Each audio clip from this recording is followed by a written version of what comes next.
Cocoa द्वीप पहले भारत का था, जवाहरलाल नेहरू ने म्यांमार को दे दिया क्योंकि सीमा विवाद था। उन्होंने सोचा सीमा विवाद सुलझाने के लिए दे दे, लेकिन म्यांमार में चाइना का एंट्री हो गया और चाइना यहां अपना सैन्य अड्डा बना दिया है। सैन्य अड्डा तो नहीं बनाया है, भाड़ा पे ले लिया है, निगरानी वाला यंत्र बना दिया। अब हमारे वर्तमान प्रधानमंत्री के साथ एक बहुत गोल्डन अपॉर्चुनिटी है कि भारत ने यह द्वीप म्यांमार के चुने हुए सरकार को दिया था, उसकी सेना को नहीं दिया था। या तो वह द्वीप हमें लौटा दो या तो वहां चुनी हुई सरकार ला दो। चुनी हुई सरकार में आएंगी आंग सांग सुकी, वो दिल्ली से पढ़ी हुई है। कहां से? दिल्ली। अब भारतीय हिंदी बोलना जानती है एकदम फर्स्ट क्लास, और भारत के फेवर में डिसीजन लेती है। अगर चुनी हुई सरकार आ गई तो भी हमारा फायदा, और नहीं तो कोको द्वीप लौटा दो तो भी हमारा फायदा।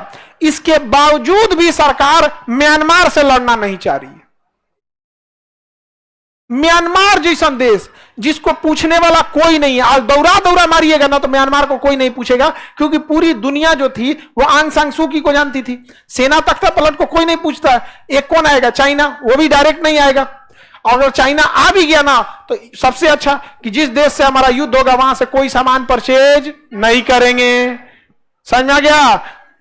सीधी उंगली से घी नहीं निकले, मटका फोड़ दो, फिर घी में लपेट के उजरात रहो, घी उंगली टेढ़ा करेगा, कौन सी मिलेगा तो इनसे ज्यादा निकलेगा।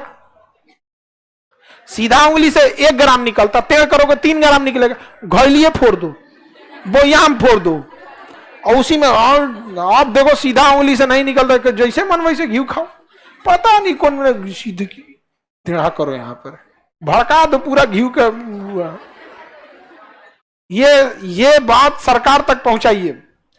देखो सरकार में हम जैसे लोग को अच्छा हिसाब से नहीं देखा जाता है। हम लोग सरकार की नजर में ऐसे रहते हैं कि यार ये आदमी जो है सब ना, ये कहीं कुछ घुमा देगा सब। समझ में आ रहा है कि नहीं आ रहा है? तो थोड़ा सा अटपटा रहता है। लेकिन आप लोग समझदार हैं। हम लोग अगर म्यांमार से कोको आइलैंड नहीं ला पा रहे हैं, दोनों रास्ता है कि नहीं? या तो सरकार लाओ या तो द्वीप लाओ।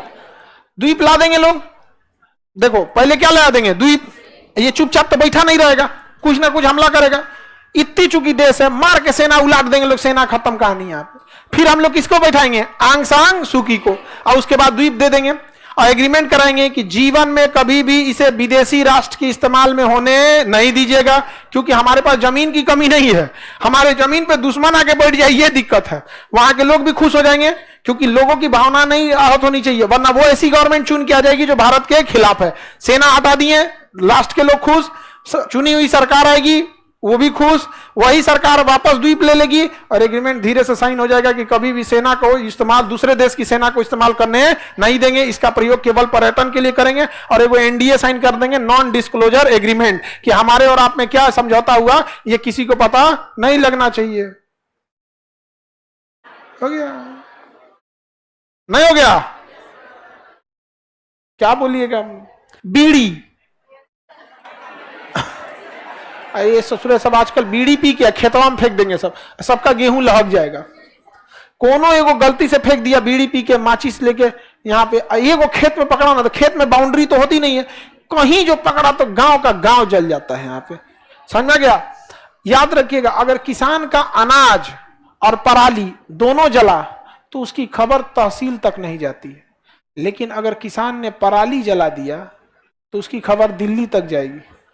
किसान जल के मर गया तो उसकी खबर जिला तक भी नहीं जाएगी। सबसे दुर्दशा है किसानों का। एगो जातीय होना चाहिए किसान का भी, ताकि कम से कम कोई तो सुनता उनको। जैसे है ना, कोई कोई एगो जातीय हो जाती है, किसान जाति, नाम के आगे किसान लिखता, उसका भी कोई ना कोई नेता खड़ा हो जाता। अभी किसानों के लिए कोई नेता नहीं आता है। बताइए ध्यान से, ये कौन है? Golden triangle. और इसमें ना म्यांमार की सेना, म्यांमार पूरी दुनिया में अभी सबसे ज्यादा क्या बना रहा है? अफीम। सबसे अधिक अफीम उत्पादन म्यांमार दबा के अफीम बेच रहा है यहाँ पे। और यहाँ पर म्यांमार भारत के फेवर में जा रहा था, तो फेवर में जा रहा था तो म्यांमार, चाइना ने म्यांमार की सेना को पैसा दिया और कहा कि आंग सांग सू की वहां की जो प्रधानमंत्री थी, का इसको भरो भरो, इसको उसको जेल में डाल दिया। जैसे पाकिस्तान में मेरे चचा को कैसे जेल में डाल दिया है, वैसे उसको बुआ को भी जेल में डाल दिया, आंग सांग सूखे। बुआ कहाँ चल गई जेल में। अब वहां सेना का तख्ता पलट कौन कर दिया? आर्मी। और कहा हमारा शासन रहेगा, और आर्मी का शासन रह रहा है किसके फेवर में है? चाइना के फेवर में। तो इधर में आर्मी बैठा दिया, इधर मोइजू को बैठा दिया, इधर अपना पाकिस्तान को तो परमानेंटे खरीद लिया, अफगानिस्तान से हम खुद ही बाहर आ गए हैं, नेपाल भूटान का तो देख ही रहे हैं क्या कंडीशन चल रहे हैं यहाँ पे। फिर भी हम लोग विश्व गुरु